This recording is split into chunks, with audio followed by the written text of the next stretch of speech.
मनुष्य का मन स्वभाव से ही चंचल होता है।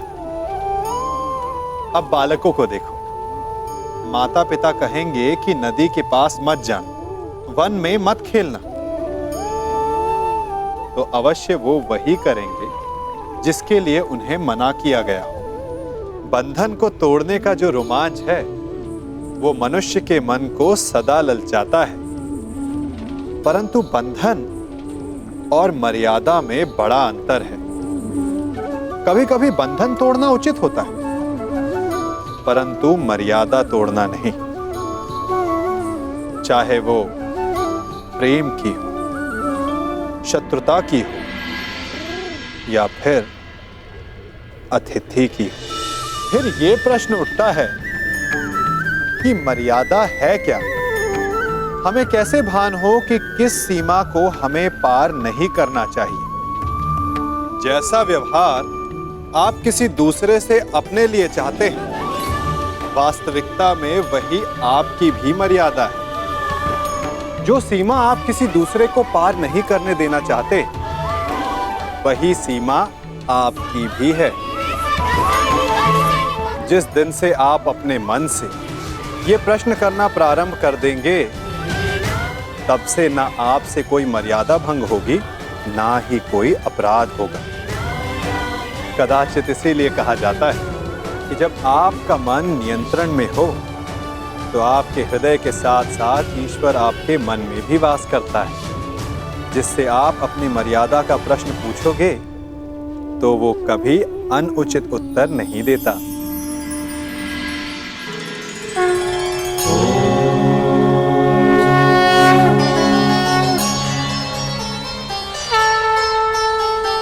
नारायणं नमस्कृत्य नरं चैव नरोत्तमं देवीं सरस्वतीं व्यासं ततो जयमुदीरये। मामाश्री, जब तक ये कृष्ण यहाँ पे है, वो इस यज्ञ को भंग होने नहीं देगा। इसका उत्तर कृष्ण के छल के उत्तर में ही तो ये शिशुपाल नामक फल लाया हूं मैं।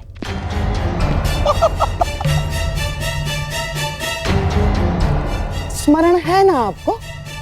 कहीं ऐसा तो नहीं कि इस माया महल की सुंदरता और पांचाली की तिरछी दृष्टि आपके नैनों में बस गई है? कांतार नरेश, मेरी तिरछी दृष्टि छोड़िए और अपनी तिरछी चाल संभालिए।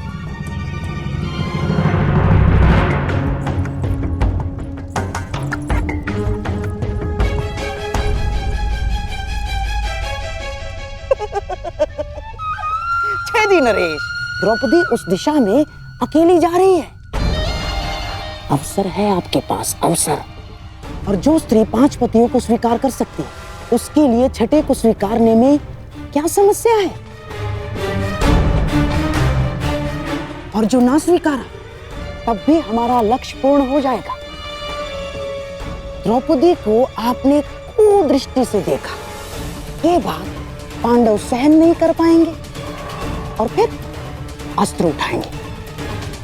आपको तो मार नहीं सकते हैं? और आप पर हाथ उठाते ही अतिथि पर प्रहार माना जाएगा शिशुपाल, और यज्ञ ध्वंस हो जाएगा। कांतार नरेश, कभी कभी आप सीधी बात भी कर देते हैं।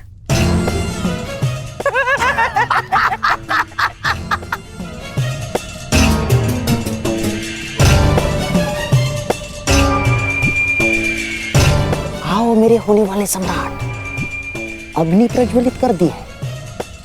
आओ, थोड़ा घी भी डाल दे।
आहा, सुंदर!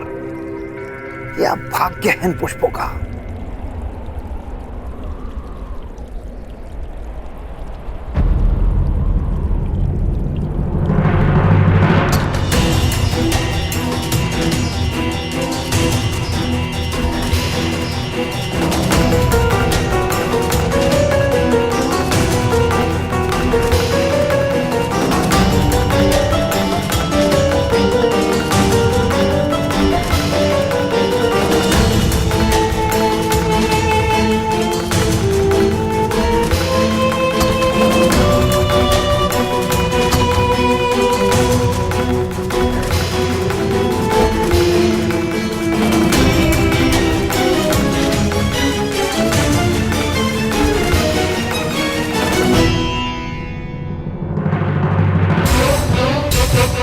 पांडवों का भाग्य इन पुष्पों की भांति जाग गया है। जरा भी जगा दो। अपनी मर्यादा में रहो शिशुपाल। वह 5 पतियों वाली स्त्री मुझे मर्यादा में रहना सिखाएगी। ये तुम्हें शोभा नहीं देता पंचाली। यदि मेरे 5 पतियों को तुम्हारी इस हरकत का पता चला तो छेदी राज्य नरेश विहीन हो जाएगा।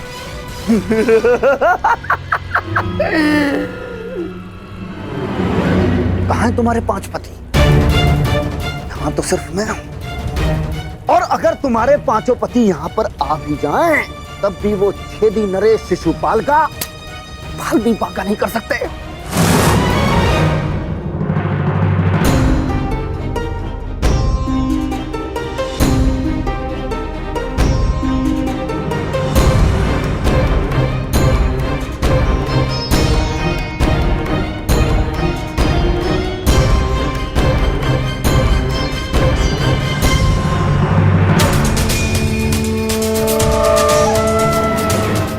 अग्निसुता याज्ञ सेनी हूं, भस्म हो जाओगे। देखता हूं इस अग्नि में कितना ताप है।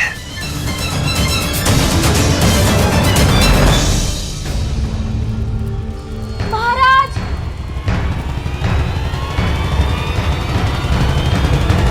छेदी नरेश महारानी पर कुदृष्टि डाल रहे हैं।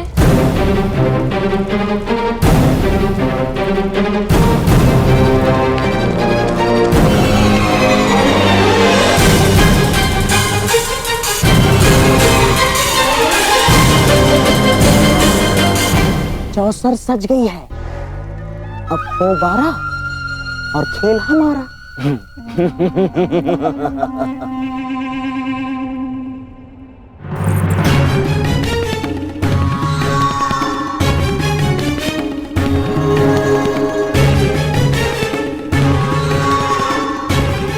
आज मुझे अपने ताप का अनुभव करने तो पांचाली।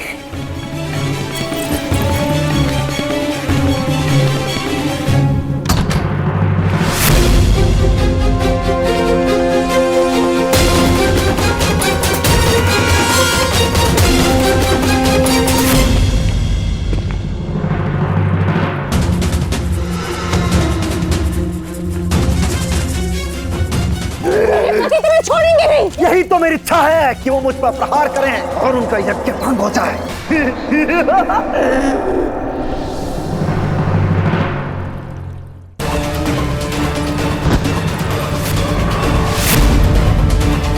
अतिथि हूं, सत्कार करो मेरा पंचाली।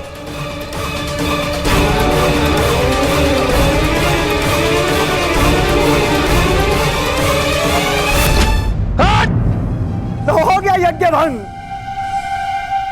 आ गए कुंती के पुत्र तुम्हें बचाने।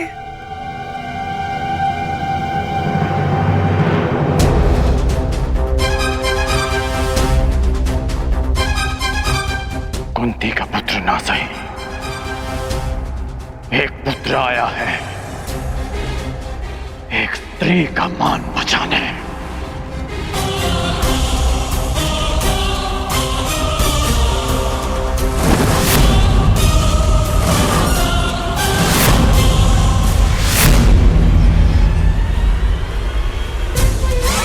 तुमने फिर से एक अतिथि की मर्यादा भंग की शिशुपाल। जब भी कोई शिशुपाल किसी स्त्री का मान भंग करेगा, ये कर्ण उसके मार्ग में बाधा बनेगा।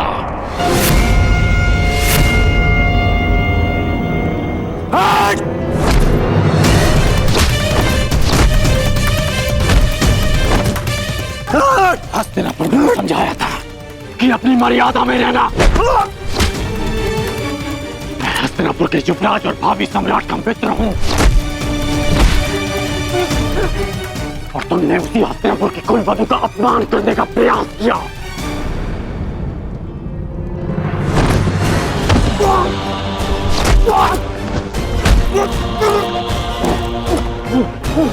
पांडव बंधन में हो सकते हैं, परंतु कर्ण इस समय किसी बंधन में नहीं।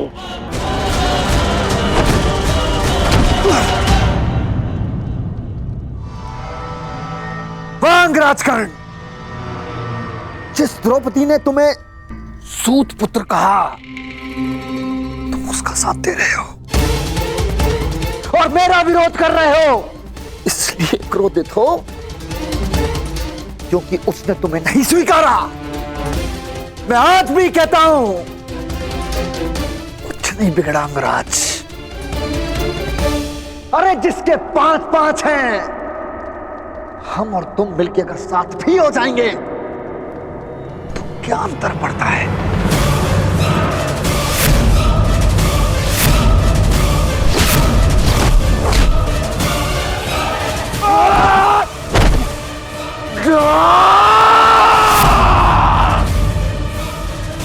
तुम जैसे कुबुद्धियों के लिए इस संसार में कोई स्थान नहीं।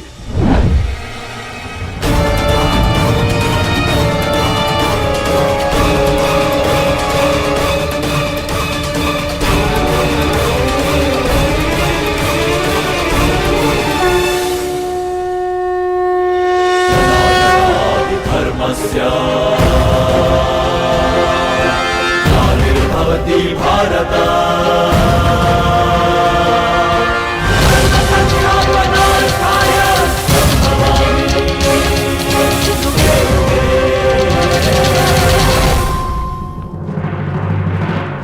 यही है वो नीच।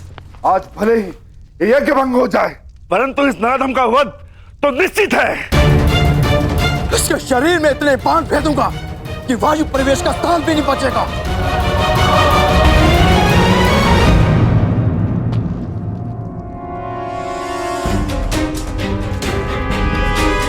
मेरे होने वाले सम्राट, ऐसा प्रतीत होता है कि हमारा प्रयोजन पूर्ण हो गया है।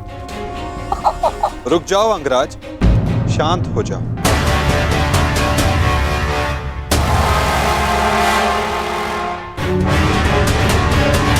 जाने दो इसे। नहीं केशव, नहीं। हम सब किसी प्रयोजन से जन्म लेते हैं और किसी ना किसी प्रयोजन के अंतर्गत मृत्यु भी होती है। और इस समय शिशुपाल के जन्म का प्रयोजन सिद्ध नहीं हुआ है अंगराज, ना ही उसके मृत्यु का।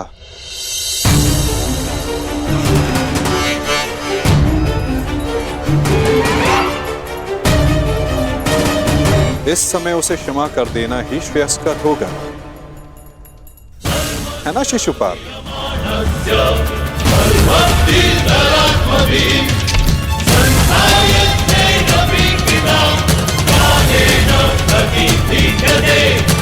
इसने हमारे सारे प्रयत्नों पर पानी फेर दिया।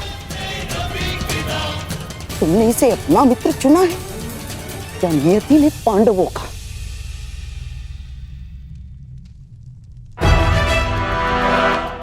आओ शिशुपाल, उठो। आपके लिए श्रेष्ठ यही होगा कि आप यहां से चले जाए छेदी नरेश। हाँ, क्योंकि वासुदेव ने अंगराज को तो रोक लिया, रचित मैं ना रुक पाऊं। यही तो मेरी कामना है विकुधर। तुम आगे बढ़ो, प्रहार करो मुझ पे, तो फिर यह प्रहार करके अधिक प्रसन्नता मुझे होगी। नहीं पार्थ, अभी नहीं। परंतु क्यों माधव, आप इसे दंड देने से क्यों रोक रहे हैं? क्योंकि अभी उचित समय नहीं आया है पार्थ। शिशुपाल के जन्म का प्रयोजन अभी पूर्ण नहीं हुआ है।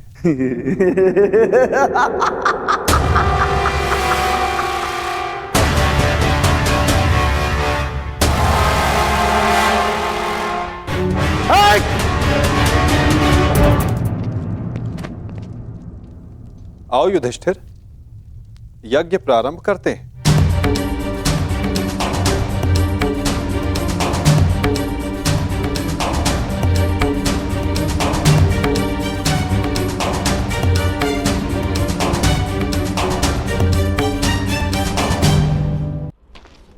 रुक जाइए अंगराज।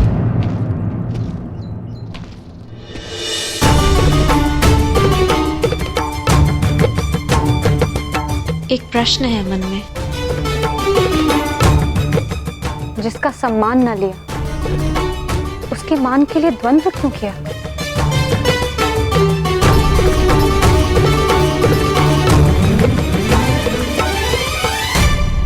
यदि आपके स्थान पर कोई और स्त्री भी होती याज्ञसेनी, तो यह अंगराज उसकी रक्षा भी अवश्य ही करता है, क्योंकि जिसने मुझे जन्म दिया वो भी एक नारी है, और हर नारी सदा सम्मान का पात्र होती है।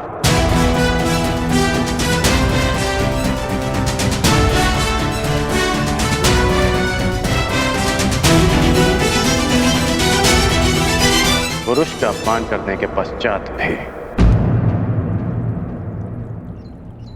क्षमा कीजिएगा अंगराज, स्वयंवर में जो कुछ भी घटित हुआ उसके लिए मैं आपसे क्षमा नहीं मांग पाई।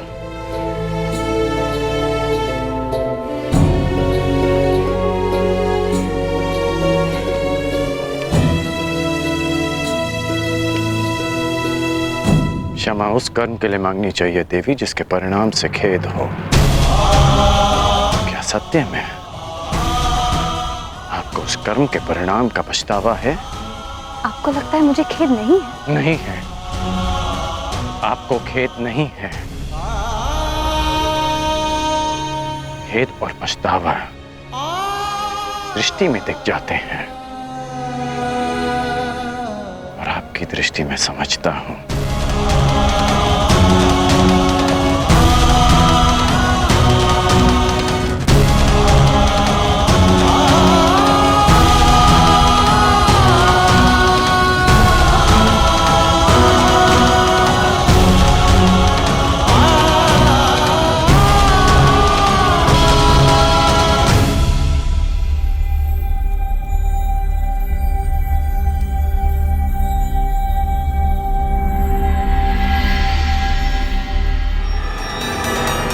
छेदी नरेश, आपको भी शीघ्र ही अवसर मिलेगा आपके अपमान का प्रतिशोध लेने का।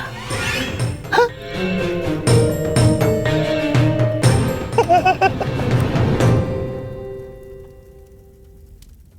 अब सारे अतिथि राजा अपनी अपनी भेंट होने वाले सम्राट को प्रस्तुत करें। देखते जाइए छेदी नरेश, हमने भी मनोरंजन का प्रबंध किया है।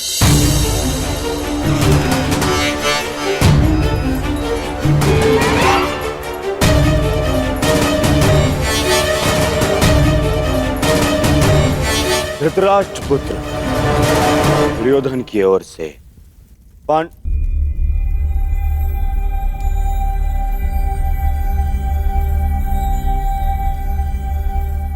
पांडु पुत्र नहीं, धर्मराज पुत्र, धर्मराज पुत्र युधिष्ठिर को